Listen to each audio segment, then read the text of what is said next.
910페이지 시편 150편 6절 말씀. 우리 한 절이니까요. 함께 합독해서 읽도록 하겠습니다. 호흡 있는 자마다 여호와를 찬양할지어다. 할렐루야. 아멘. 이 시간 야외 우리의 호흡이라는 제목을 가지고 우리 김남신 목사님께서 말씀 전해주시도록 하겠습니다. 목사님 나오실 때 환영의 의미로 힘찬 박수로 우리 목사님 환영하시도록 하겠습니다.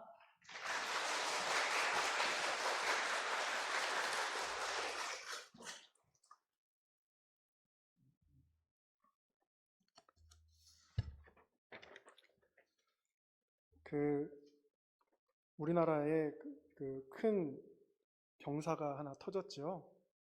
노벨 문학상을 받았습니다. 저는 인터넷으로 보면서 그 한 사람이 나와서 그 노벨 문학상 수상자를 얘기하는데 한강을 얘기하길래 이름도 특이한데 또 작가 이름도 특이하고 그랬습니다. 그래서 대한민국이 전 세계로 뻗어나가는 데 있어서 처음에는 이제 프랑스 10대들이 한글을 배우고 한글말을 하고 독일 아이가 그 오디션 프로그램에 나와서 BTS 노래를 부르니까 이제 심사원들이 이게 어느 나라 말이냐고 그랬고, 이라크에서는 허준이 그렇게 인기여서 그 주연 배우가 갔을 때 국빈 대우접을 받고, 그러니까 한국이 그렇게 전 세계적으로 인기를 얻고 하는데, 그래서 K-팝이다, 뭐 K-푸드다, 뭐 그래서 굉장히 인기가 많아졌어요. 그런데 노벨 문학상까지 받다 보니까 이제는 문학계까지도 한국에 이게 다 어떻게 된 겁니까? 정말 전쟁 겪고 나서 그 잿더미 위에서 많은 믿음의 우리 선배들이 기도로 세우고 또 한강의 기적을 이루고 그러는데, 노벨 문학상도 또 한강의 기적이 일어났습니다. 우리나라에는 그 유명한 화가들이 많은데요. 그 중에 한 분이 천경자 화백입니다. 그런데 이제 그분이 그린 그림이 바로 미인도라는 그림이 있습니다. 근데 이 미인도라는 그림이 굉장히 유명해진 이유가 바로 국립현대미술관과 이제 싸움이 벌어졌어요. 소송이. 어떤 싸움이 벌어졌냐면 작가는 그 미술관에 전시된 그림이 내 그림이 아니다. 쉽게 말하면 위작이다. 그런데 미술관 측은 뭐라 그래요? 진품이다. 그러는 거예요. 아니, 그걸 그린 작가가 저건 내 그림이 아니다라고 얘기했는데 그 그림을 소지하고 있는 미술관이 진짜다라고 해서 소송이 막 벌어졌어요. 그런 건 누가 이겼겠습니까? 우리가 생각할 땐 당연히 작가가 이겨야죠. 그런데 놀랍게도 법원은 미술관의 손을 들어줬어요. 작가가 그 그림을 그릴 때 어떤 붓터치를 했고 어떤 색감을 썼고 어떤 재질을 썼는지에 대해 작가가 더 잘 알지, 그거를 평가하고 감상하는 사람이 그거를 어떻게 더 잘 알겠습니까? 그런데 세상에 놀랍게도 작가가 이건 내 작품이 아닙니다 라고 했는데 그 작품을 진짜라고 이제 판단을 해준 겁니다. 놀라운 일이죠. 그래서 우리가 이제 그 화가들의 그림을 보면 대부분 그 화가들의 사인이 있습니다. 그리고 그 화가들의 낙관들도 있어요. 그래서 이거 누구 것인지를 정확하게 밝히는 거죠. 그래서 우리나라뿐만 아니라 전 세계 그리스도인들이 뭐에 많이 시달렸냐면 17세기부터 쭉 이어온 계몽주의에 따라서 우리 아이들이 뭘 배우냐면 진화론을 배우는 거예요.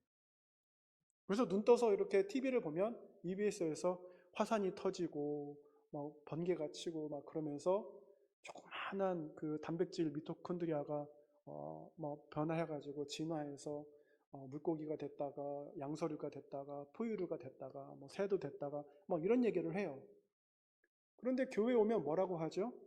태초에 하나님이 천지를 창조하시니라. 그거는 TV에서 안 나와요. TV에서 안 나와요. 그건 안 가르쳐줘요. 그런데 어디서만 가르쳐줘요? 성경에서만 가르쳐줘요. 그런데 정말 하나님이 이 땅을 창조하셨다면 아까 말씀드렸듯이 하나님의 서명이 있어야 돼요. 낙관이 있어요. 누가 봐도 이거는 주 하나님이 지으신 세계라는 것을 딱 볼 수 있도록 그런 낙관이 있어야 돼요. 그렇죠? 그럼 어디를 알 수 있느냐? 우리가 많이 알 수 있어요. 어떻게 알 수 있습니까? 자, 지금 가을입니다. 우리가 이번 여름이 얼마나 뜨거웠습니까? 정말 많이 뜨거웠어요. 그런데 정말 딱 하루아침에 가을이 돼버리는 거예요. 그 절기에 맞춰서. 만약에 이 지구가 태양 거리하고 정확하게 일치해서 그 태양 주위를 이렇게 돌지 않으면, 공전하지 않으면 어떻게 될까요? 정말 0.1mm라도 좀만 가까이 가면 어떻게 될까요? 아주 덥습니다. 많이 더워요. 굉장히 더워요. 0.1mm라도 조금 떨어지면 어떻게 돼요? 아주 춥습니다. 굉장히 추워요. 그러면 어떻게 되죠? 농사 큰 영향 받죠. 경제적으로 큰 영향 받죠. 기후 때문에 물난리 나고 기후 때문에 사람들이 얼어 죽고 막 그러죠. 그러니까 이런 것들은 사실은 많이 우리가 이제 알려져 있습니다. 그리고 우리가 20세기 천재라고 했던 아인슈타인은 뭐라고 했냐면 그가 상대성 이론을 얘기를 하면서 아주 충격적인 얘기를 하는 거예요. 뭘 얘기하죠? 우주는 팽창하고 있다 라고 얘기를 하는 거예요. 그러니까 많은 과학자들이 무슨 말이냐? 우주가 팽창하다니. 우주가 그렇게 무한하게 넓은데 우주가 팽창하다니 그게 무슨 말이냐? 그러면 다른 말로 무슨 말이냐면 우주를 담고 있는 공간이 있는데 그 공간 안에서 우주가 점점점 넓어지고 있다는 것이다. 이거는 굉장히 20세기에서 충격적인 얘기예요. 아인슈타인이 그런 얘기를 하는 거예요. 그러면 그 왜 넓어지느냐? 그 우주를 감싸고 있는 공간은 무엇이냐? 인간은 알 수가 없어요. 알 수가 없어요. 그런데 우리가 추측할 수 있는 단서가 있습니다. 어디에? 성경에. 뭐라고 나오죠? 창세기 1장 1절에 태초에 하나님이 천지를 창조하시니라. 거기에 하나님이 어떻게 창조하시는지를 나오고 있는 거예요. 이렇게 우주를 얘기하다 보면 어떤 사람들은 또 호기심에 파리를 보는 사람들이 있어요. 날아다니는 파리. 하찮죠. 귀찮고 지저분하죠. 그런데 과학자는 파리를 보는 것이 그 파리 전체를 보는 게 아니라 뭘 봤냐면 파리 날개만을 봤습니다. 파리 날개 보려면 어떻게 해야 돼요? 현미경으로 봐야 돼요. 근데 그 파리 날개는 어떻게 되어 있어요? 공기역학적으로 정말 빠르고 정확하게 날 수 있도록, 그리고 오늘날 우리 인간이 소리보다 빠른 전투기를 만들지만 전투기가 그렇게 움직일 수는 없어요. 지금은 떠 있기만 하죠. 빠르게 가죠.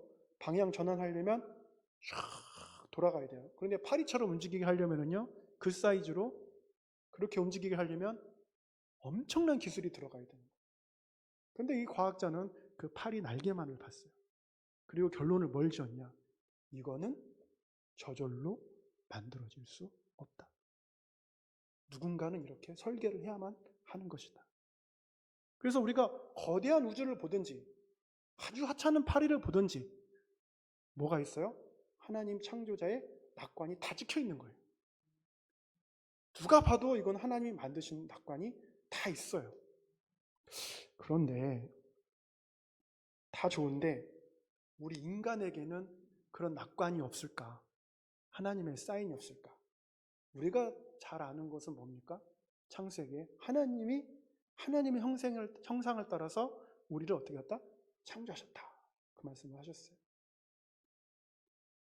그런데 이 그리스나 이런 헬라 지역에서 인간을 어떻게 정의를 했냐면 안트로포스라고 해서 하늘을 우러러보는 자로 이렇게 정의를 했어요. 그러니까 그들은 많은 신을 섬겼지만 그 원어에 따라서 보면은 인간은 어떤 존재다? 하늘을 우러러보는 자예요. 그래서 항상 그 이면에는 뭐예요?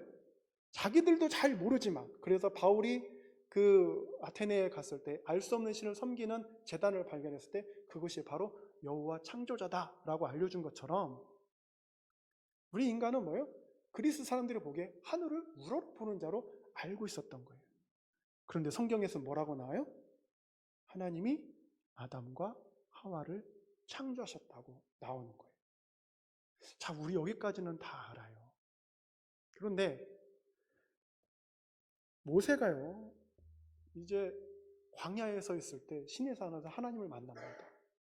떨게나무에 불꽃이 막 흐르는, 당신 누구십니까? 이렇게 물어보니까 하나님이 뭐라고요? 나는 스스로 있는 자다. 그러면서 야훼라는 말을 하십니다. 근데 이 야훼라는 말은 이스라엘 사람들한테 너무나도 거룩한 거예요. 너무나도 거룩한 일이에요. 그리고 실제로 이스라엘 역사에서 보면 하나님을 대면하는 자는 어떻게 해요? 즉사하게 되어 있습니다. 왜? 죄 때문에.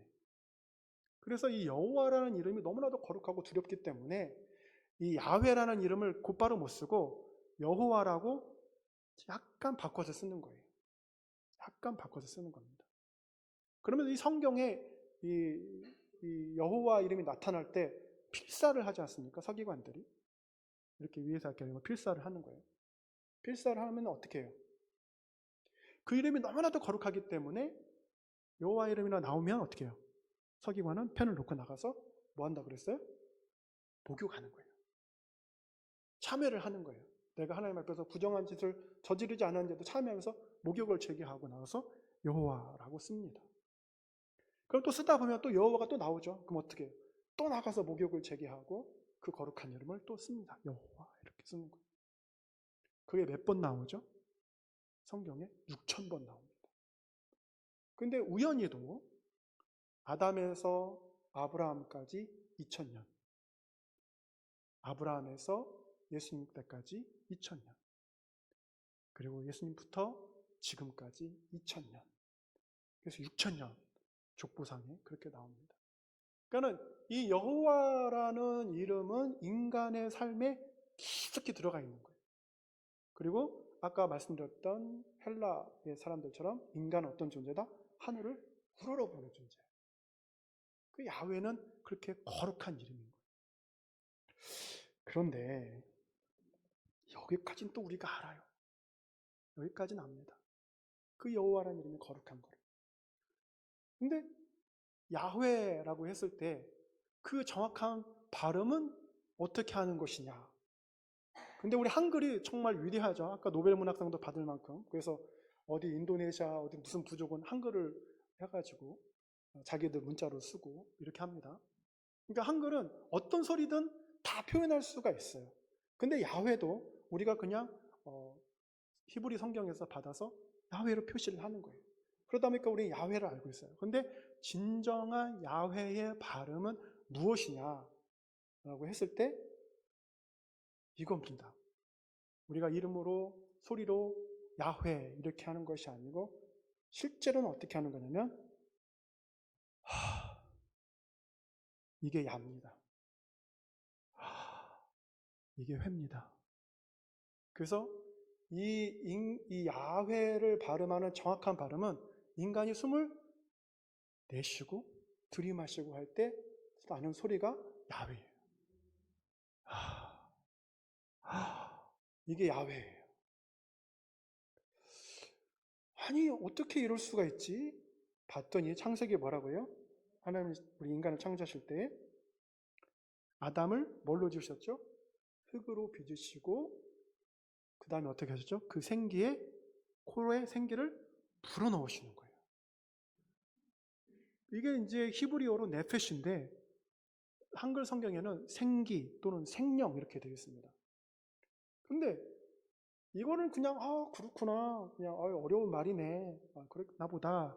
그런데 다른 그 창조물들을 보면 새나 동물들이나 이런 걸 보면 하나님께서 말씀으로 이스라엘 신이 있었다 하고 끝나고 하나님 보시기에 좋았다 이렇게 끝나요.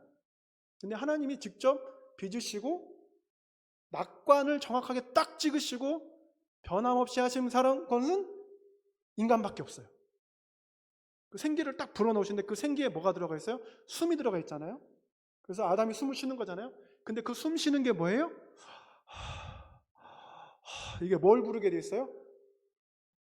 야훼를 부르게 돼요. 여호와를 부르게 되는 거예요. 그러니까 숨을 쉬면서 살아가면서 숨이 응애 하면서 태어나는 순간부터 어떻게 해요? 인간은 야훼를 부르게 되어 있는 거예요. 여호와를 부르게 되어 있는 거예요. 이건 무슨 말입니까? 내가 살아가면서 숨 쉬죠. 계속 숨 쉬죠. 숨을 안 쉬면 사람은 죽습니다. 그럼 숨을 쉬는 동안 뭐예요? 다르게 말하면 나는 뭐다? 하나님이 만드신 작품이다. 그 얘기를 하고 다니는 거예요. 근데 놀라운 것은 뭡니까? 야! 세상에 하나님이 어딨어? 보여봐. 어? 뭐 예수가 나를 위해서 십자가에서 죽어? 그 말도 안 되는 소리 하지 말라고. 그러면서 뭐예요? 숨 쉬죠. 그렇게 욕하면서도 숨 쉬어요.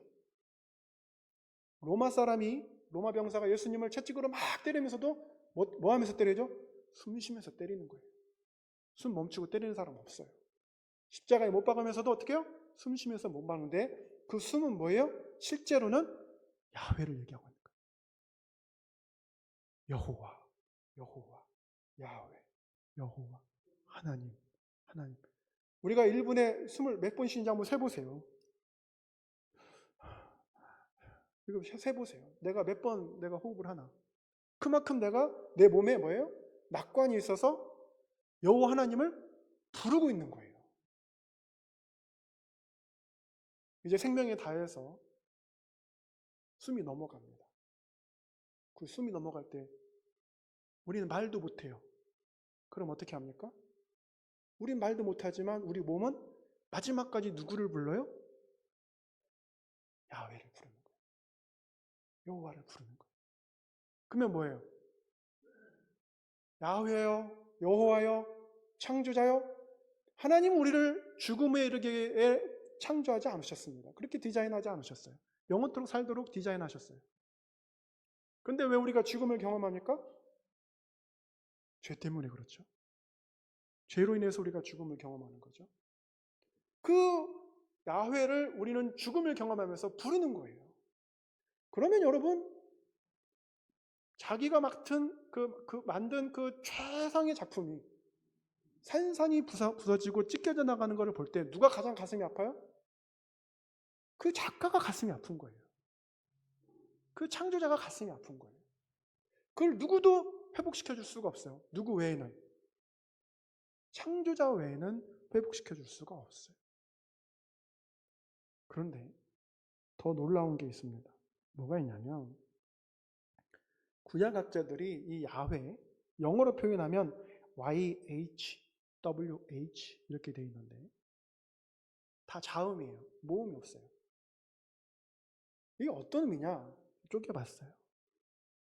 발음은 우리 숨소리처럼 야, 회 이렇게 하는 건데 이게 어떤 의미가 있는지를 한번 쪼개본 거예요. 쪼개봤더니 뭐라고 나오냐면 이렇게 나옵니다. YH는 유해라는 거예요. 유해. 그 다음에 WH는 와해라는 뜻이에요. 정확히 문자적으로 발음하면 유해, 와해, 유해, 와해. 유해, 이거 무슨 말이냐면 윷은 손이에요, 손. 손을 뜻합니다. 그러니까 야훼 이름의 단어 사전적인 의미를 찾아보면 윷은 손을 뜻합니다. 해는 뭐냐? 보아라 라는 뜻이에요. 보아라. 그러면은 와는 뭐냐면 와는 못입니다. 못. 우리가 이렇게 못 박는 못. 해는 뭐라고 했죠? 보아라. 그럼 윷해 와해는 뭐냐? 손을 보아라. 와해는 못을 보아라 라는 뜻이에요. 어디서 많이 보던 장면이죠.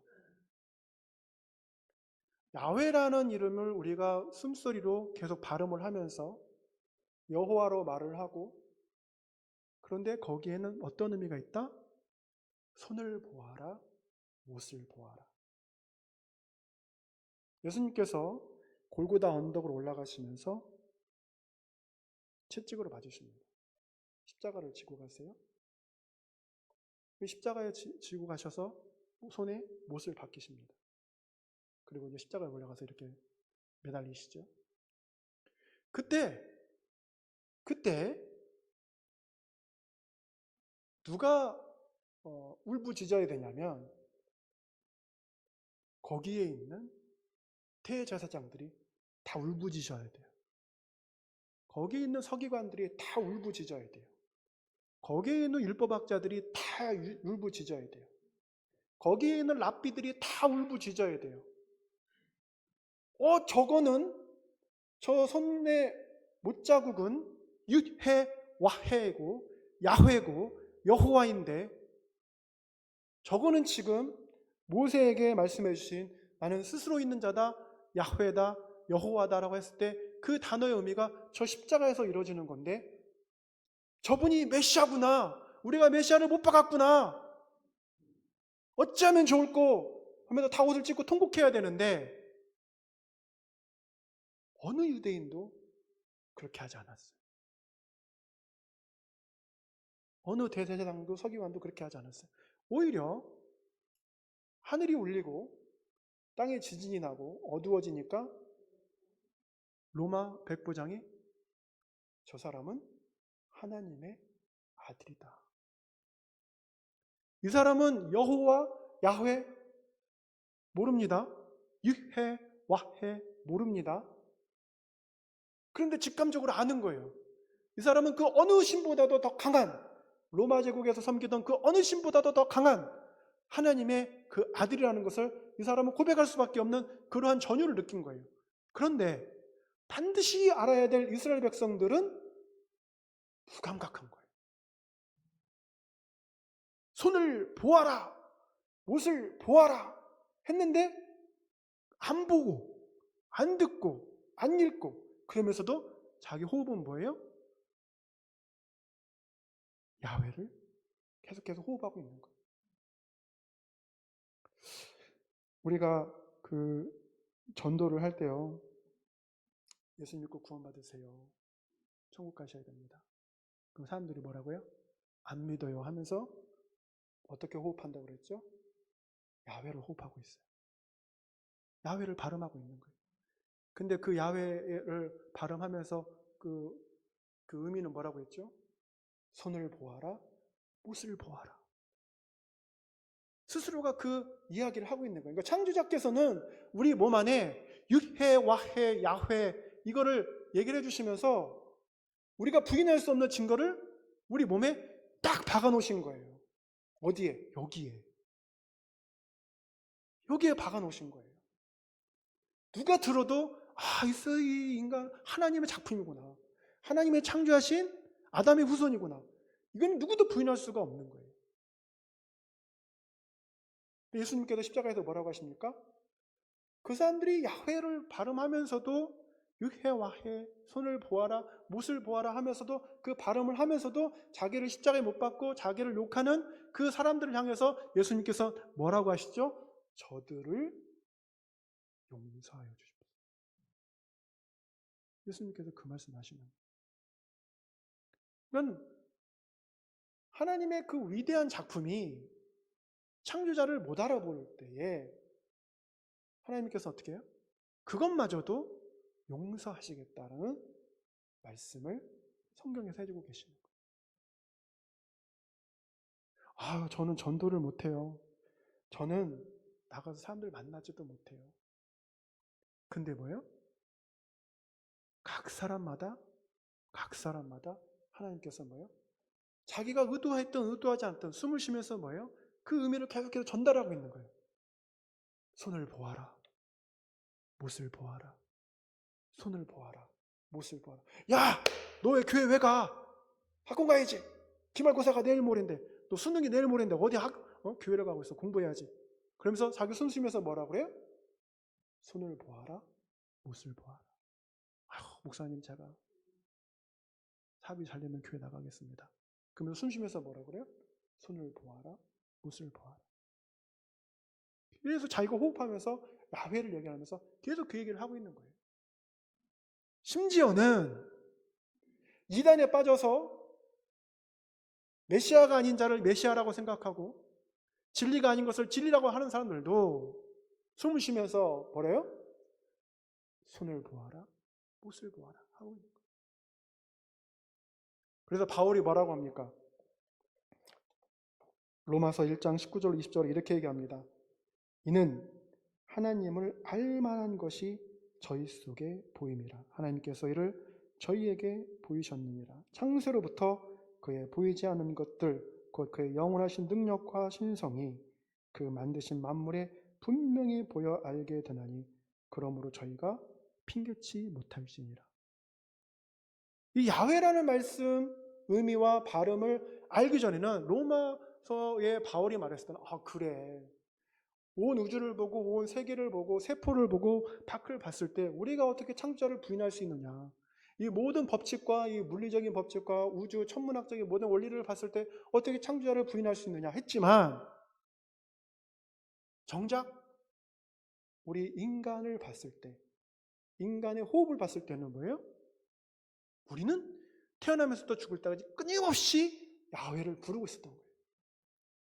끊임없이 손을 보아라, 못을 보아라 얘기를 하고 있었던 거예요.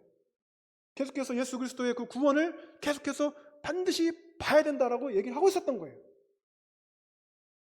그런데 저는 예수님을 한 번도 들어보지 못했어요. 제가 바빠서 교회에서 신앙생활 하기가 힘들었어요 라고 변명을 할 수가 없다고 바울은 얘기하는 거예요. 그 누가 부인할 수 있어요? 너 숨 쉬었을 때 네가 야훼를 끊임없이 네 몸은 부르고 있었다. 하지만 너의 자유의지가 죄를 선택하고, 너의 자유의지가 세상을 선택하고, 너의 자유의지가 하나님과의 반대길을 선택했기 때문에 너의 죄, 그것을 회개할 수 있는 기회도 주었는데도 불구하고, 손을 보아라, 못을 보아라 얘기를 했음에도 불구하고 너는 뭘 하지 않았다? 유월절의 문설주에 양의 피를 바르는 일을 하지 않은 거예요. 우리는 얼마나 연약합니까? 제가 다시는 죄를 짓지 않겠습니다. 하지만 죄를 짓잖아요. 그러면 우리 호흡은 뭐라고 말해요? 손을 보아라, 못을 보아라.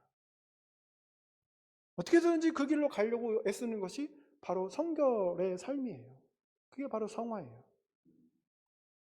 어떻게든지 하나님 원하시는 방향으로 애쓰는 것이 그게 하나님으로 나가는 길인데, 그마저도 하지 않고 우리 몸은 끊임없이 우리 스스로를 어떻게 해요? 우리 영혼을 전도하고 있는 거예요, 사실은.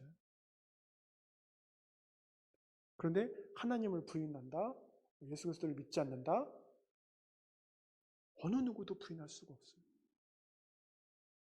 어느 누구도 부인할 수가 없습니다. 이 깊은 하나님의 이 말씀이 이스라엘 백성을 통해서 끊임없이 얘기했는데, 이스라엘 백성은 어떻게 했어요? 바알신을 섬깁니다. 자기 호흡으로 야훼를 얘기하면서 포로를 끌려갔습니다. 거기서도 어떻게 해요? 거기 이방신을 또 섬겨요. 예수 그리스도가 왔을 때는 어떻게 해요? 못 박았습니다. 그러니까 인간은 끊임없이 하나님을 배반하려는 속성이 있어요. 어떻게 해서든지 하나님보다 높아져서 스스로 교만하려는 속성이 있는데, 너무나도 안타깝고 그 교만이 너무나도 하나님 앞에서 작은 거는 우리의 호흡이 창조자를 끊임없이 부르고 있다라는 거예요. 그걸 우리가 인지하지 못할 뿐이지, 우리가 스스로 깨닫고 겸손하지 못할 뿐이지, 우리 몸은 그렇게 창조됐다라는 것이죠. 시편 150편 6절에서 말씀이 이렇습니다. 호흡이 있는 자마다 여호와를 찬양할지어다. 할렐루야. 우리 찬양 열심히 해야지. 우리 살아있는 동안 열심히 해야지. 그런데 이 말씀을 조금 더 정확하게 표현하자면, 호흡이 뭐라고 했죠? 야훼. 손을 보아라, 못을 보아라 라고 호흡하는, 그렇게 야훼를 부르는 자마다 누구를 찬양합니까? 우리를 창조하신 분, 우리 몸에 그렇게 낙관을 팍 박아놓으신 분. 너는 위작도 아니고, 넌 그 누구도 데려갈 수 없고, 내가 창조했고, 예수 그리스도를 믿으면 내가 너를 구원할 것이고 영생을 줄 것이고, 딱 낙관에 박아놓으신 그 하나님을 그 예수 그리스도를 찬양하라고 얘기를 하고 있는 거예요. 그러니까 호흡이 있는 자마다 얘기하면은 그냥 뭐 그렇게 뭐 그런가 보다. 아주 시적인 표현으로 좋다. 이게 아니라 믿는 자든 믿지 않는 자든 자신의 의지로 신앙생활을 결정하는 것이 아니라 우리 모든 인간은 어떻게 돼요? 너무나도 당연하게 창조자를 부르고 예수 그리스도의 손을 보고 예수 그리스도의 못을 보는 그러한 삶을 살아가는 게 하나님의 계획이고 우리 안에 그 디자인된 거예요. 우리 인간은 그렇게 창조를 받았어요. 그랬을 때 어떻게 됩니까? 하나님의 축복이 있는 거예요. 그게 질서입니다. 근데 그 질서를 벗어나면 어떻게 되죠? 디스오더가 돼요. 디스오더. 오더가 질서인데 그 질서에서 벗어나면 디스오더가 돼요. 그럼 디스오더가 뭡니까? 질병이에요. 질병입니다. 우리 세포들이 정상적으로 분열되고 정상적으로 사라지고 해야 되는데 사라질 세포들이 안 사라지면 어떻게 해요? 병이 돼요. 그런데 이 육신으로만 끝나지 않고 영적으로 질병이 와버리면 우린 반드시 손을 봐야 되고 반드시 못을 봐야 되고 우리 반드시 야훼를 불러야 되는데 그렇게 부르지 않고 계속해서 세상으로 죄로 향해서 간다? 영원한 심판이 있을 때는 돌이킬 수가 없어요. 그게 가장 두려운 일입니다. 그러니까 바울이 경고하는 거예요. 그날엔 아무도 핑계치 못할 거라고 경고하는 거예요. 그래서 내가 살아보니까 하나님 없이도 잘 살아지더라. 내가 살아보니까 하나님 없이도 돈 잘 벌어지더라. 내가 살아보니까 하나님 없이도 건강만 하더라. 자녀들도 잘 되더라. 잠시 잠깐입니다. 잠시 잠깐이에요. 그렇다고 해서 죽음을 피할 수는 없어요. 그렇다고 해서 영원한 심판을 피할 수 없어요. 야훼, 유해, 와해. 손을 보아라, 못을 보아라. 이렇게 호흡하면서 하나님을 기억하는 자만이 하나님이 약속하신 그 영원한 생명을 누릴 줄로 믿습니다. 기도하겠습니다. 걸어가신 아버지 하나님, 우리 몸에 주님의 낙관을 찍어주신 것을